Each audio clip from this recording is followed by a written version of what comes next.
My daughter's wedding was going to be the happiest day of my life. The white roses I had picked were in full bloom, the champagne was chilled, and Sarah looked like an angel in her grandmother's lace veil.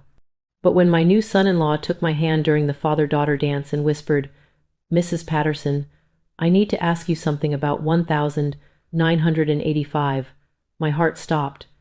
Because 1985 wasn't just any year. It was the year I gave birth to a baby. A secret I'd kept for 40 years. And somehow, this stranger, this man newly married to my daughter, knew it.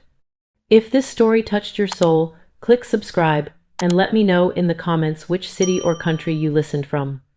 I'm genuinely curious where you're watching from. I'm grateful to everyone who comments. My name is Margaret Patterson. I'm 62 years old and I live in Springfield, Illinois. For 40 years, I lived in the same house, with the same man, leading the same routine life. No one would describe me as someone full of surprises. I was reliable, Margaret. The woman who was never late for PTA meetings, who brought cookies to the neighbors every Christmas, who volunteered at the church's Sunday breakfast every week. I planned everything for Sarah's wedding for 6 months. The venue selection, the flower arrangements, the invitations, the menu tastings. I controlled every detail because I was a perfectionist. Perhaps the reason I loved to control things was that I had once completely lost control in my life. The wedding day was Saturday, June 14. The weather was perfect, that sweet Illinois summer warmth with a refreshing breeze. Under the white tent we had set up in Willowbrook Gardens, 150 guests were waiting. The pink and white roses Sarah had chosen covered everything. I still remember the scent of those roses. Sweet, suffocating, almost intoxicating. Jake, our new groom, was 27 years old. He was tall, with brown hair, green eyes, and a polite manner. He was from Chicago and worked as a financial advisor. He and Sarah had met 2 years earlier at a business conference. We should have seen her joy when she introduced him to us. "Mom, he's the one," she said. "I know." I was happy too, or so I thought. But during the wedding ceremony, I noticed something in Jake's eyes. While reciting his vows, he kept glancing at me. Not just once. 3, maybe 4 times. Each time, I felt uneasy. It was as if he was scrutinizing me. "You're being paranoid, Margaret," I thought. "This is your problem. You're always looking for ghosts in the shadows." But the ghosts were real. And they had come to the banquet that day. Dinner went wonderfully. My husband Richard gave a great speech. The guests laughed. Sarah cried with happiness. The cake was perfect. Then it was time to dance. Because my father had died, we couldn't do the traditional father-daughter dance. Instead, Sarah said she wanted to dance with me. "You're my everything, Mom," she said. "I want to do this dance with you." I couldn't hold back my tears. As I spun around the dance floor with my daughter, Frank Sinatra's "The Way You Look Tonight" was playing. Everything was so perfect. It was almost too beautiful to be real. Just then, Jake came over to us. "Mrs. Patterson, may I have the bride for a few minutes?" he asked with his usual polite smile. Sarah laughed and left me with Jake. "Dance with my mother-in-law, but be gentle," she joked. The music slowed down. Jake took my hand, placed his other hand on my waist, and began to turn me.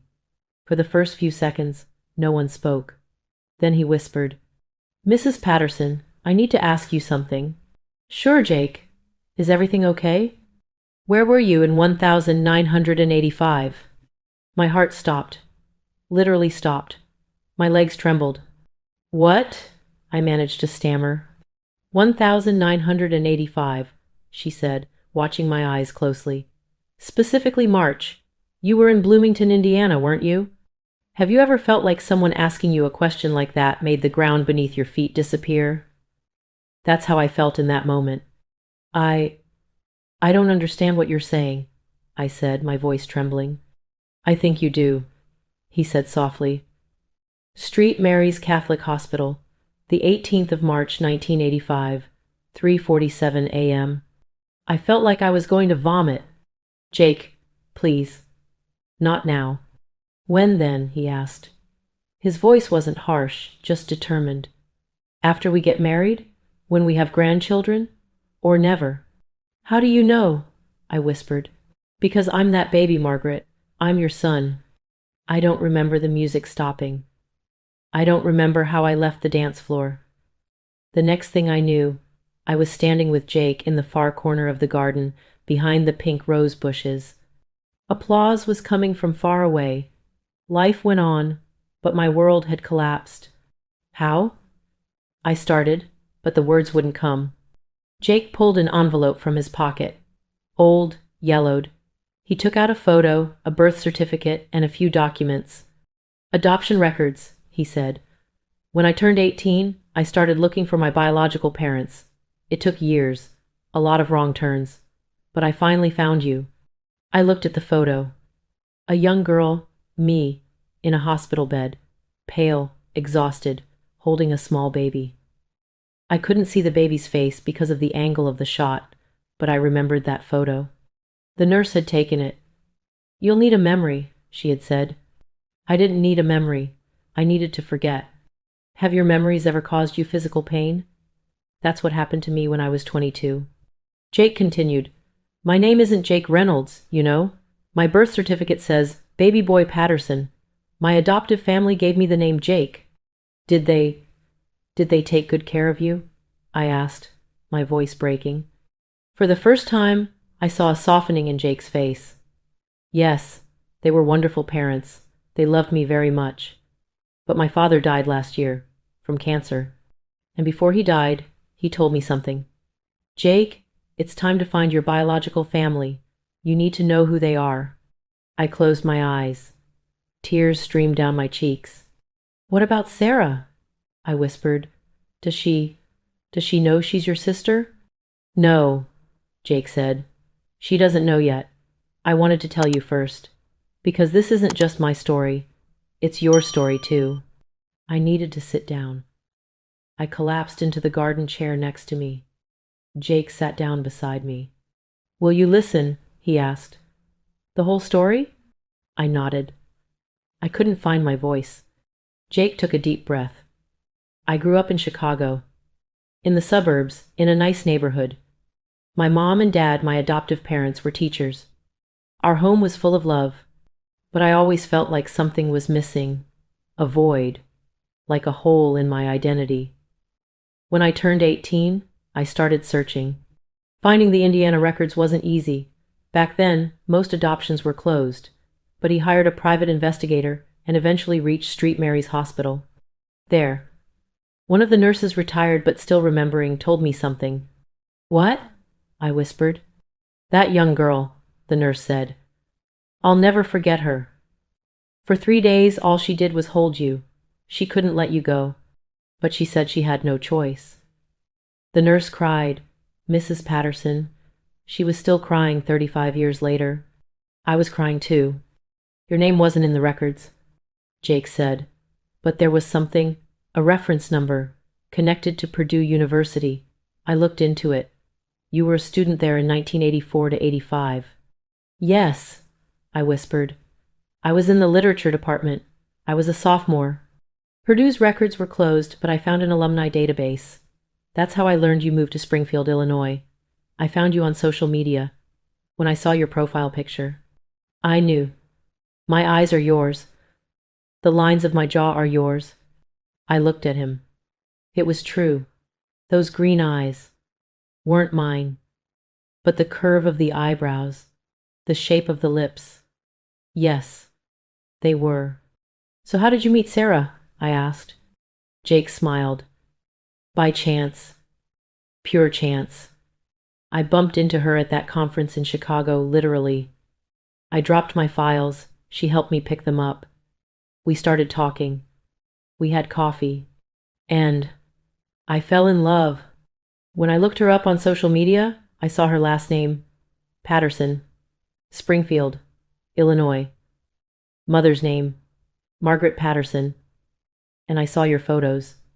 They're both from the same family. They're both your children. Oh my God, I whispered. At first I ran away, Jake said.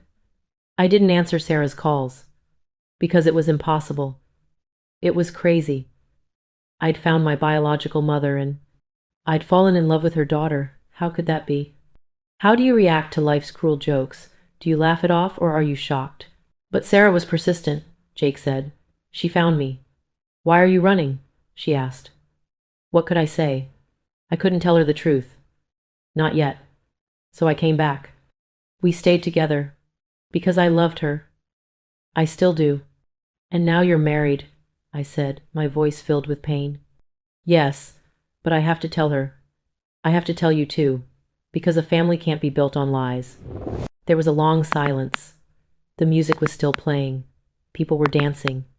No one knew that behind the pink roses, a woman's world was shattering. Why? I finally asked. Why did I give her away? Is that what you're wondering? Jake shook his head. I took a deep breath. It was time to tell the story I hadn't told anyone in 40 years. It was 1984. I began. I met a man at Purdue. His name was Michael. He was a junior, studying engineering. He was handsome, smart, passionate. I fell in love with him, madly in love. Our relationship developed quickly. Very quickly. We were young and foolish back then. We were careless.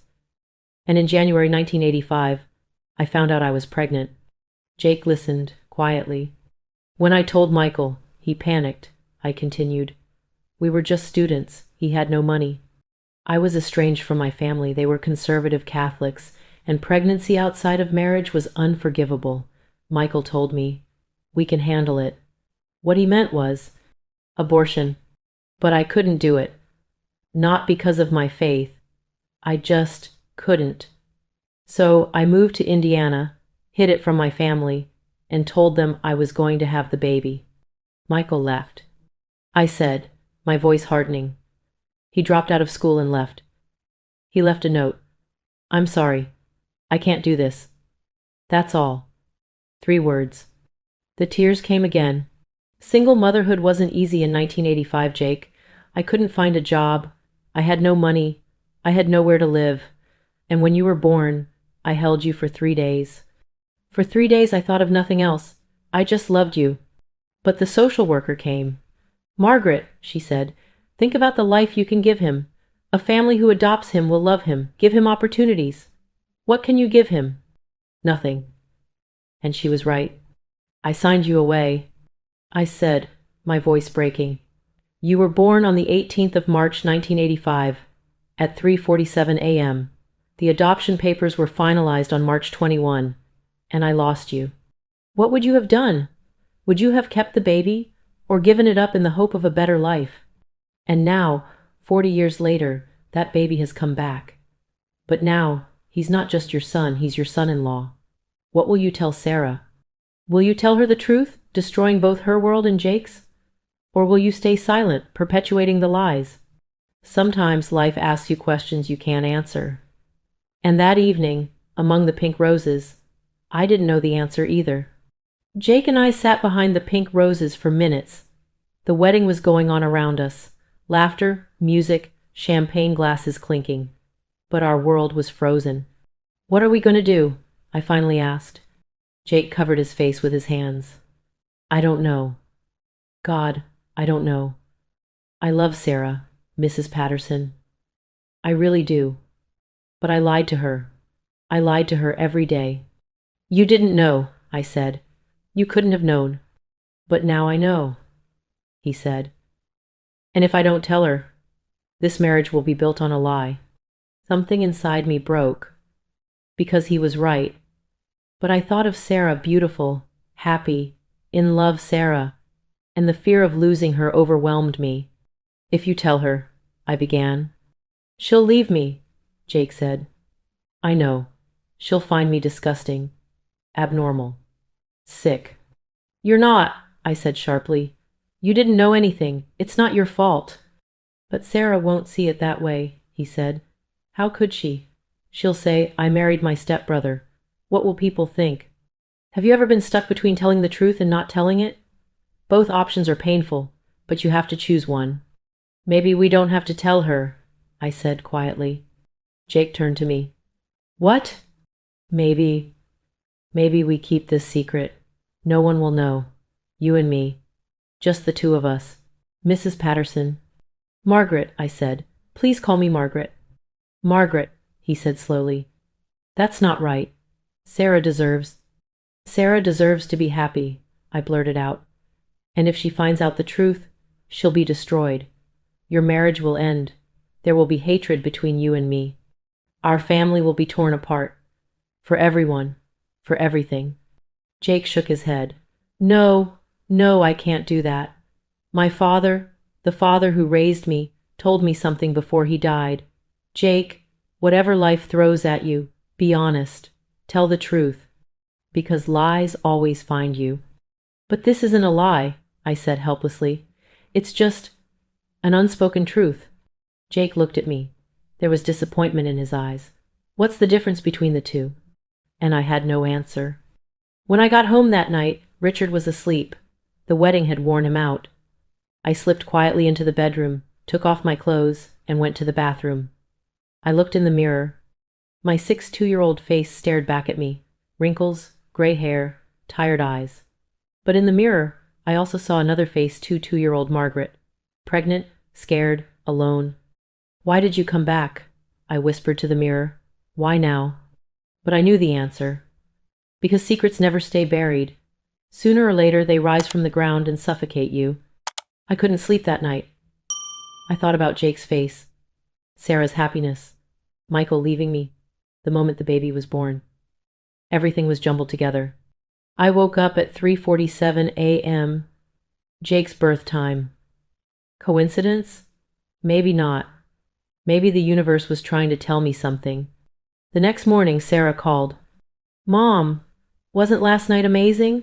She said, her voice brimming with joy. Everything was even more beautiful than I imagined.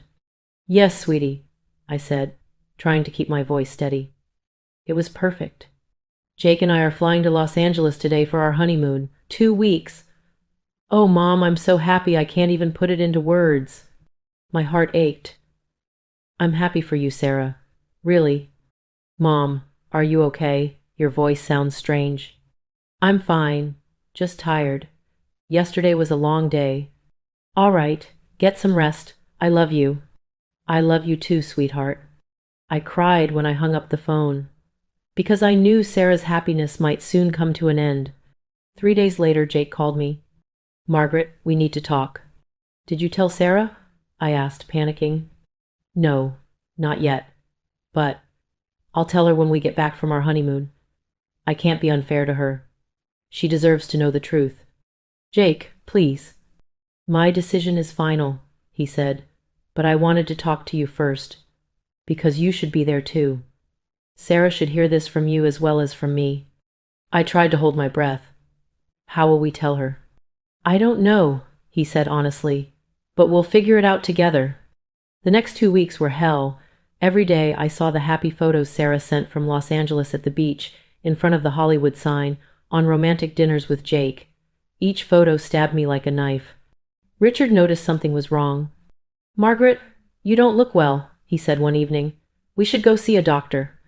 I'm just tired, I said. Wedding stress. But Richard knew me. In our 40 years of marriage, he'd learned I couldn't keep secrets from him, but this time I was keeping one. Because what could I tell him? Honey, 40 years ago I had a baby and I gave her up for adoption, and now that baby is married to Sarah? Impossible. Have you ever carried a secret so big you couldn't tell the person you loved? It grows inside you, and grows, and eventually it blows you up. One day, after Richard went to work, I went up to the attic. I rummaged through my old boxes, my college diploma, old photos, diaries, and finally I found it, a cardboard box from 1985. I knew what was inside, but I hadn't dared to open it. Now I opened it. Inside were these items: Jake's hospital bracelet, baby boy Patterson, a single photo, the photo of me holding him in my arms, the adoption papers, and a letter. I had written the letter but never sent it. I had written it to Jake so he could read it years later, but I hadn't had the courage. Now, trembling, I opened the envelope and saw my own 2-year-old handwriting. Dear son, as I write these lines to you, you are sleeping beside me. You are so small that my hands can wrap around your entire body. You are 3 days old, and already you are the greatest love of my life. There are so many things I want to give you, but I can't. I have no money, no home, no future. I love you, but I can't keep you. This is the most painful truth. A family who adopts you will love you. They will give you opportunities. They will raise you to be a good person. This is something I cannot do. But please know that I will think of you every day, on every birthday, every Christmas, every important moment. I will be there even if you can't see me. My spirit will be with you. Forgive me. Please forgive me. Your mother who will always love you, Margaret. As I read the letter, my tears soaked the paper. 40 years of pain came flooding back in an instant. The phone rang. It was Jake. Margaret, I'll talk to Sarah tomorrow evening. I'll tell her everything. You need to be there. Jake. Please. I can't tell her alone. You're my mother. We have to do this together. His words pierced me like an arrow. You're my mother. It was the first time anyone had ever said that to me. All right, I said quietly. I'll be there. The next evening, I went to Jake and Sarah's house. It was a small suburban home outside, Springfield white picket fence, green lawn, a dreamlike place. When Sarah opened the door, she was glowing. Mom! Surprise visit! Jake, you didn't tell me you invited my mom. Jake looked at me. There was fear in his eyes. Sarah, I called your mom for a private conversation, he said. Sarah's smile faded. What kind of talk? Is everything okay? Please sit down, Jake said. We went into the living room. Sarah sat on the couch. Jake and I stood opposite her. My heart was beating so fast I couldn't breathe. Jake took a deep breath. Sarah, I need to tell you something, and it's going to be very hard. You're scaring me, Sarah said, her eyes welling up. What happened? Jake looked at me. I nodded. Sarah, he said. I was adopted. You knew that? Yes, I knew, Sarah said. You told me that. But what I didn't tell you is that I found my biological mother. Sarah's eyes widened. Really? When? A few months ago, Jake said. And Sarah, she's here. In this room. Sarah looked around in shock. Then she turned to me. Mom? She said, her voice trembling. What is she saying? Tears streamed down my face. Sarah, I'm Jake's mother. His biological mother. Have you ever delivered news that felt like the end of the world to someone? Have you watched their faces shatter in that moment? Sarah froze. She literally froze. Her eyes stared blankly at me. Her mouth was open, but no sound came out. Sarah, I began. No, she screamed. No, no, no. This is impossible. This is nonsense. Sarah, please listen, Jake said. You're my stepbrother? She screamed. My God, this is disgusting. She jumped up, fell off the couch, stumbled backward. I got married. Oh my God. She put her hands over her mouth, as if she were going to vomit. Sarah, we didn't know, I said helplessly. Jake didn't know. I didn't even... You knew, she yelled. You knew before anyone else. You're my mother, and you never told me about this. Because I was afraid of losing you, I shouted. Because I love you. You lied to me. Sarah was crying, screaming, shaking. All my life. Who are you? Jake tried to approach her. Sarah, please, listen to me. Don't touch me, she yelled, pulling away. Don't touch me. You. He collapsed to the floor, crying. Jake was crying too, so was I. 3 people were crying in the living room, and the world had changed forever. Sarah didn't look at us. She sat there for hours, crying, trembling. Jake tried to approach her, but Sarah pushed him away each time. I want you to leave, she finally said, her voice barely audible. Sarah, please, let's talk, I said. I want you to leave, she shouted. Both of you, now. Jake looked at me. Maybe we should give her some time. No, Sarah said, finally turning her eyes to us. Not time, eternity. I never want to see you again. Sarah, I'm your mother. You are nothing to me, she screamed. A mother doesn't keep secrets. A mother doesn't lie. You're just a stranger. All of you are strangers. Jake knelt down. Sarah, I love you. Please, don't forget that. I love you so much. Love? Sarah said, her eyes cold. What love? As my wife or as your sister? Jake's face turned pale. You can't answer, can you? Said Sarah, because this is so sick, so disgusting. No, Jake said. No, Sarah, I truly love you. As my wife, I've never doubted it. But now you know, said Sarah. Now everything has changed. What will you see when you look at me? Your wife? Or your sister? What would you feel if you found out someone you loved was related to you by blood? Would love continue? Or would everything end? Jake couldn't answer, and that silence broke Sarah. Go, she said quietly. Please go. Jake stood up, looked at me. There was regret, pain, and despair in his eyes. We left the house together. Outside, as we walked toward the cars, Jake stopped. Margaret, he said, this is my fault, I told her. I ruined everything. No, I said, this is my fault. It started 40 years ago, and it's still going on. What will we do? He asked. I don't know, I said, but we lost Sarah, both of us. When I got home that night, Richard was waiting in the living room. Margaret, he said in a serious voice. Sarah called. My heart stopped. She told me everything, Richard said. About Jake. About your past. I started crying. Richard, He stood up, came over to me, and hugged me. Why didn't you tell me? He asked. 40 years. Why? Because I was ashamed, I said. Because I was afraid. Because I was afraid of losing you, of losing Sarah, of losing everything. You wouldn't have lost me, Richard said softly. Never. But now we're losing Sarah, and that's worse. He was right. Sarah didn't answer our calls for a week. She didn't return our messages. We tried knocking on her door, but she didn't open it. Finally, we received a letter from a lawyer.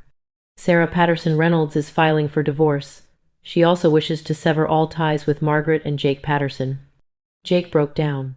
He called me crying and said, I've lost her. I've lost her completely. I had lost her too. I had lost my daughter. But then something happened. 2 weeks later, there was a knock at my door. When I opened it, Sarah was there. Her eyes were swollen, her hair was messy, she had lost weight, but she was there. Can I come in? She asked quietly. Of course, I said, tears streaming down my face. She came in. We sat in the living room. There was a long silence. I tried to be angry with you, Sarah said. God knows I tried so hard to be angry. But I couldn't. Sarah, listen to me, she said. Please. Now it's my turn to speak. I nodded.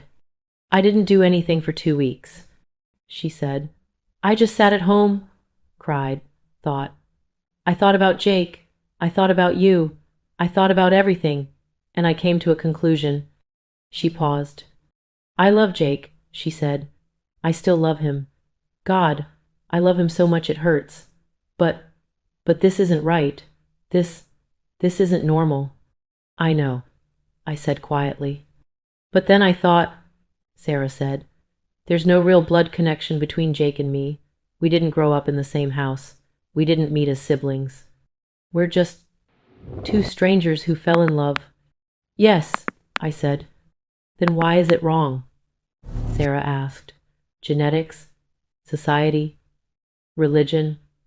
Or just the disgust I feel? Have you ever felt unsure whether something is right or wrong?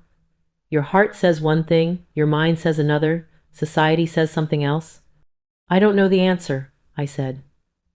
But I can tell you this. Jake loves you. A real, deep, pure love.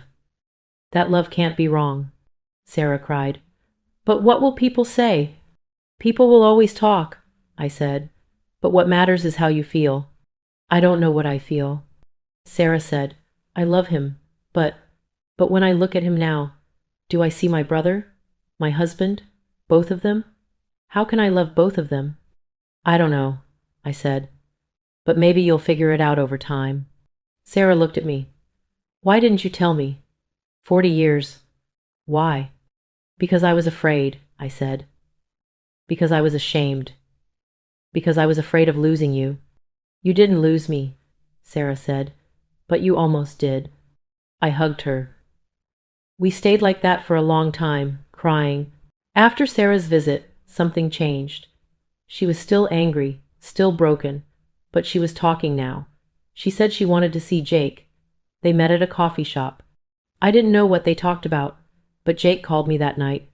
She's changed her mind about the divorce, he said, his voice filled with incredible relief.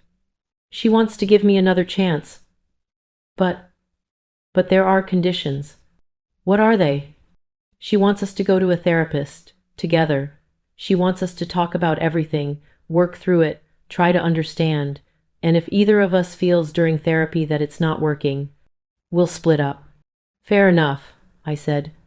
And one more thing, Jake said. He wants to forgive you, but he needs time. He doesn't want to see you right now, but in the future, maybe. Tears fell from my eyes. All right, I'll wait. I'll wait forever. 3 months passed. Sarah and Jake went to therapy. Every now and then, Jake would call me and tell me how things were going. Some days were good, some days were bad, but they kept going. Then one day, Sarah called me. Mom, she said, for the first time in 3 months, she called me. Mom. Sarah, I said, crying. Should we meet? She asked. With Jake. Come to our house, we need to talk. Sure, I said, whenever you want. Saturday evening, dinner. Please bring Richard too. Saturday came. Richard and I went to Sarah's house. Jake opened the door. He smiled, tired but sincere.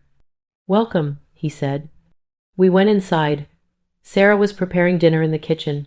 When she turned to us, she was smiling. A genuine smile. Hello, Mom, she said. Hello, Dad.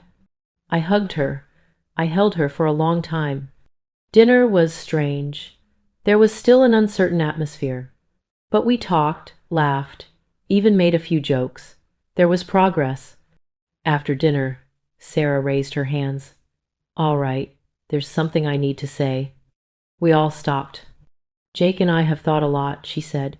We worked with the therapist, and we've come to a decision. We waited. We're staying married, Sarah said. Jake looked at her, shocked and happy. But we have to accept some truths, Sarah said. Jake is technically my stepbrother. That won't change. But we never saw each other as siblings. We were two strangers who fell in love, and we still are. So, she continued, if people find out about our story, they'll probably judge us. They'll probably gossip. But this is our life, and we choose to be happy. Have you ever decided to choose your own path despite societal pressure? Have you ever listened to your heart without caring what others think? And Mom, Sarah said, turning to me, I'm still angry with you for lying to me. But I understand. You were scared. We're all scared. And maybe over time, I can forgive you completely. I cried. Richard cried. Jake cried. Sarah cried too. There's one more thing, Sarah said. What? I asked. Sarah smiled. She touched Jake's hand. I'm pregnant, she said. Time froze. What? I said, my breath catching. 2 months, Sarah said. We found out. We found out last week. We saw the doctor.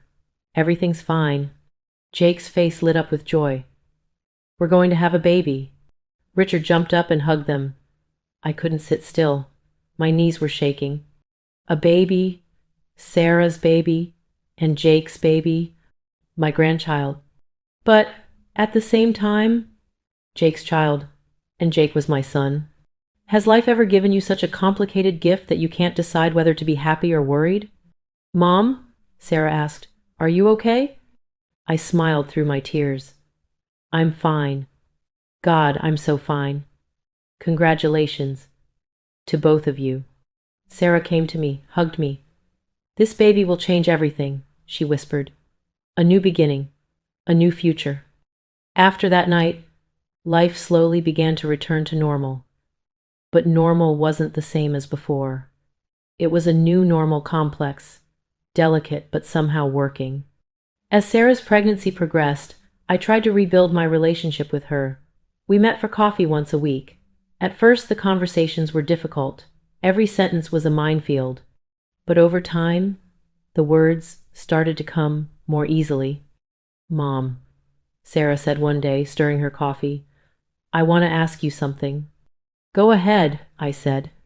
When you gave birth to Jake, when you held him, what did you feel? I took a deep breath. I felt everything. Love, fear, despair, guilt. I loved him so much I couldn't breathe. But at the same time, I knew I couldn't give him the life he deserved. Do you regret it? She asked. For leaving him? Every day, I said honestly. But at the same time, no. Because if I had kept him, neither you nor Jake would be here today. Everything would be different. Sarah thought silently. Sometimes life puts us in such a ruthless dead end that there's no such thing as the right choice. There's only the least bad choice. Absolutely, I said. And with my baby, Sarah said, placing her hand on her stomach, I'll make the right choice. With Jake, we'll raise them in a family without secrets, without lies. My eyes welled up. You'll be an amazing mother. You'll be an amazing grandmother too, Sarah said with a smile. A tough grandmother, but amazing. But not everything was smooth. One day Jake called me. His voice was tense.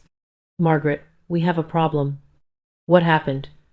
Sarah's family, he said. I mean, your family.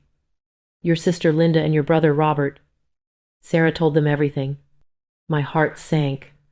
What did they say? Linda is furious, Jake said. She yelled at Sarah on the phone. This is disgusting, she said. It's a sin. It brings shame on our family. And Robert, he's even worse. I never want to see Sarah again, he said. Oh my God. My family. My conservative, religious, traditional family. Did I talk to Sarah? I asked. Yes. She's crying. She says, why is everyone judging me? I just love my husband. I'm coming right now, I said. When I arrived at Sarah's house, I found her at the kitchen table, her head in her hands, sobbing uncontrollably. Jake was there, rubbing her shoulder, but he was helpless. Sarah, I said softly. She lifted her head. Her eyes were swollen, her face red. Mom, they hate me. My own family hates me. No, I said. They don't hate you. They're just scared. They don't understand. Linda called me a sinner, Sarah cried. She said, God won't forgive you. How could she say such a thing? I was filled with anger. Linda, my sister Linda, how could she say such a thing? I'll talk to them, I said. No, said Sarah. They're your family. I don't want you to fight with them because of me. Sarah, I said sternly, you are my daughter, and no one can treat you like this. The next day, I went to Linda's house. I knocked on the door. When Linda opened the door, her face was cold. Margaret, she said. What do you want? I want to talk to you, I said. About Sarah. There's nothing to talk about, Linda said. What she did. Well, it's unacceptable. Unacceptable? I said, my voice rising. She's your niece, and she just fell in love. She fell in love with her own brother, Linda shouted. It's sick, it's disgusting. Jake and she didn't grow up in the same house, I yelled. They never knew each other as siblings. They're just two strangers, two people who fell in love. But there's a blood connection, Linda said. That doesn't change. Yes, there is a blood connection, I said. But that doesn't make them monsters. It doesn't make their love wrong. Linda shook her head. You're just as sinful as they are. You lied to us for 40 years. You had a child out of wedlock and hid it. You— Yes! I shouted. Yes! I got pregnant 40 years ago and gave birth. And that was my choice. And if that's a sin, then I'm a sinner. But Sarah? Sarah did nothing. She just fell in love. And you have no right to treat her like this. Linda fell silent. Something changed in her eyes. Linda, I said, my voice softening. Please. She's your niece. And she's pregnant. She needs the baby. She needs her. She needs her family. Linda's eyes filled with tears. I don't know, Margaret. This is so complicated. I know, I said. But please, give her a chance. Just one chance. A week later, Linda called Sarah. I'm sorry, she said. For what I said. I was wrong. Sarah cried. Auntie, thank you. I still don't understand, Linda said honestly. I still find it strange. But I love you. And I want to see the baby. It was a small victory. But it was a victory. Robert was harder. He still wasn't talking. But at least Linda had come back. When your family disappoints you, can you forgive them? Or do some wounds never heal? Months passed. Sarah's belly grew. I started going to the ultrasound appointments, sometimes with Jake, sometimes with Richard, sometimes just me and Sarah. Every time we heard that little heartbeat, I cried. It's a boy, the doctor said one day. Congratulations. Sarah looked at Jake. Both of them smiled. Have you thought of a name? I asked. Yes, Sarah said. Michael. I froze. Michael. Yes, said Jake. You're my biological father's name, I told Sarah. And we thought, maybe this would somehow complete the circle. Tears streamed down my face. Michael abandoned you. He abandoned me. Why? Because we want to forgive, Sarah said. Him, you, everyone. Because if we don't forgive, this pain will go on forever. Is forgiveness weakness or the greatest strength? Can you forgive those who hurt you? Michael Patterson Reynolds was born on December 3rd, 3.2 kilograms, healthy, a beautiful baby. Sarah's eyes, Jake's nose, my smile. When I held him for the first time, I was transported back 40 years, to the moment I held Jake. The same hospital smell, the same soft blanket, the same little fingers clutching my hand. Hello, Michael, I whispered. I'm your grandmother, and I love you very much. Sarah watched from the bed. Mom, will you tell him your story when he grows up? Which story? I asked. All of them, Sarah said. How you gave birth to Jake, how you gave him up, how you came back. All of it, because it's his story too. It's all of our story. I will, I said. I'll tell him everything. A year later, on Christmas Day, the whole family gathered at Sarah and Jake's house. Richard, me, Linda, and her husband Tom. Even Robert. Yes, Robert finally came. And of course, Michael. Michael was 1 year old. He was trying to walk, falling, getting up, laughing. Sarah watched him, her eyes filled with endless love. Mom, Sarah said, coming over to me. Thank you. For what? I asked. For giving me Jake, she said. Not directly, indirectly. But if you hadn't given birth to him 40 years ago, we wouldn't be here today. Michael wouldn't exist. This family wouldn't exist. I cried. Sarah, I know, she said. I know you're sorry. I know you regret it. But I forgive you now, completely. Because look, she pointed to Michael, look what we created. Out of chaos and pain, we made something beautiful. Jake came over to us, holding Michael in his arms. Margaret, he said. Mom, I've wanted to tell you this for years, but thank you for giving me life, and now, for giving me a family. The three of us stood there, me, Jake, Sarah, and Michael, a family. A strange, complicated, unconventional family, but a family. Richard watched us, tears in his eyes. Linda, too. Even Robert was smiling. Sometimes, life teaches us lessons through the most complex, most painful paths, but in the end, these lessons make us stronger, wiser, more loving. 2 years later, something happened that I never expected. I found a letter in the mailbox. The handwriting was familiar, but I hadn't seen it in 40 years. Michael. Michael, Jake's biological father. My hands trembling, I opened the envelope. Dear Margaret, you probably weren't expecting to hear from me. Maybe you don't even want to hear from me. But I have to write this.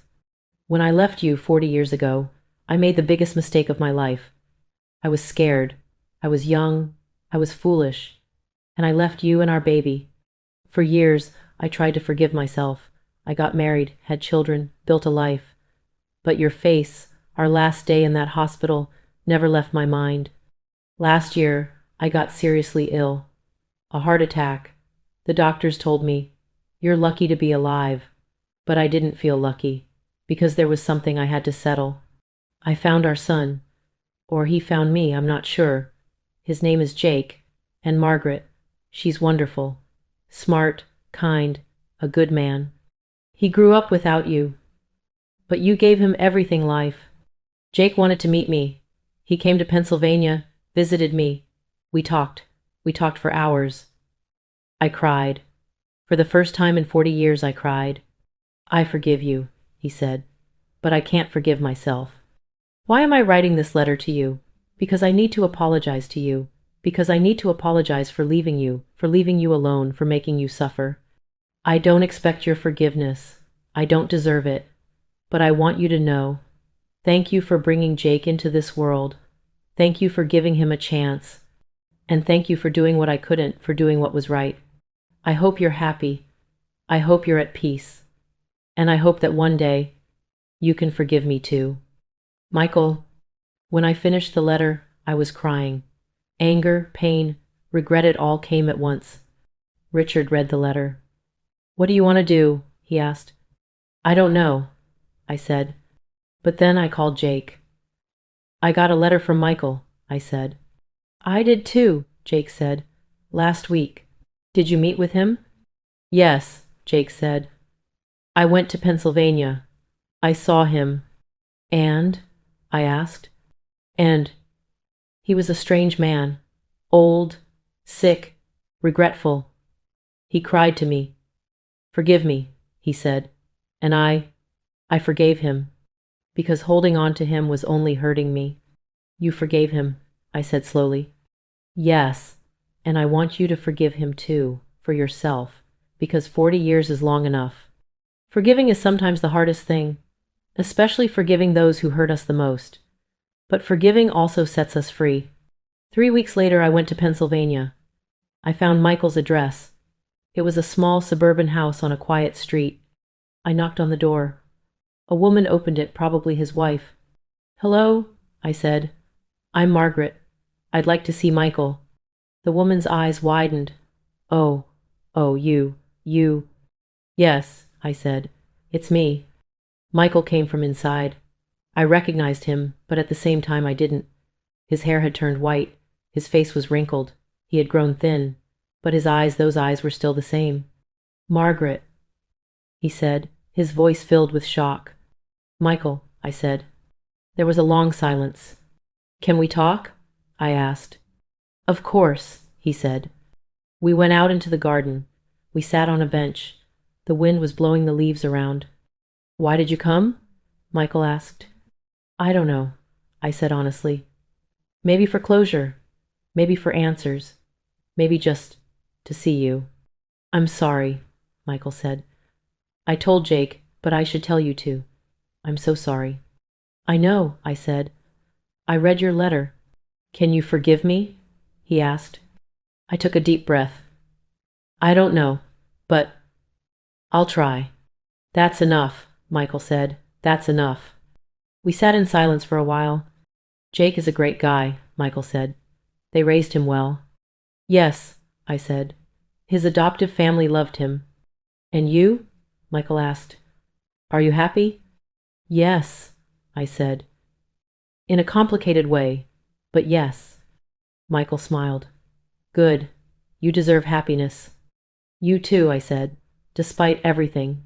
On the way back from Pennsylvania, I felt something had changed. Not slightly, but differently. It was as if a 40-year-old weight had been lifted from my shoulders. Richard met me at the airport. How did it go? He asked. Fine, I said. It's over. Finally over. Today, Michael is 4 years old. He started kindergarten. Jake and Sarah are happy. Like any marriage, they have their challenges, but they're strong together. Sarah is pregnant with a second child, a girl this time. They're going to name her Emma. Linda and Robert are coming to family gatherings now.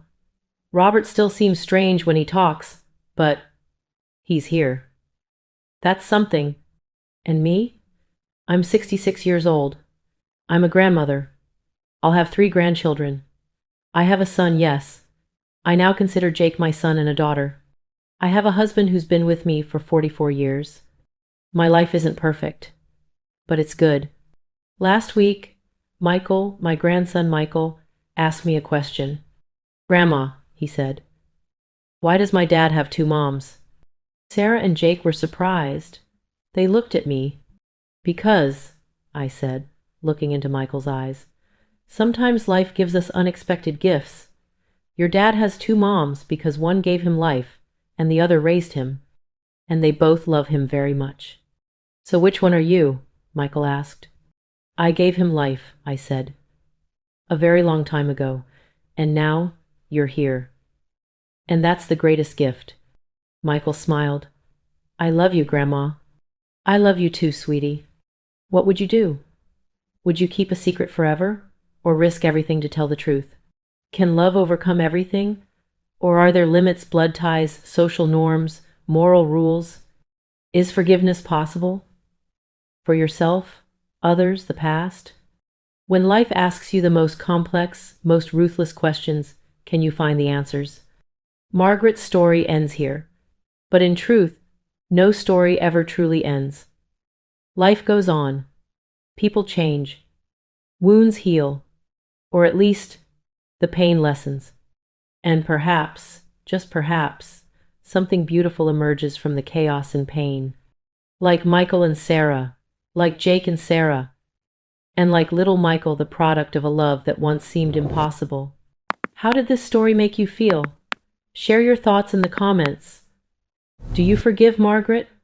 Was it right for Jake and Sarah to stay together? What is your story? And remember, life isn't always black and white. Sometimes we have to learn to live with the shades of gray, and in those shades we can find love, forgiveness, and hope. The end. Inspired by the true story of Margaret Patterson from Springfield, Illinois, names and some details have been changed.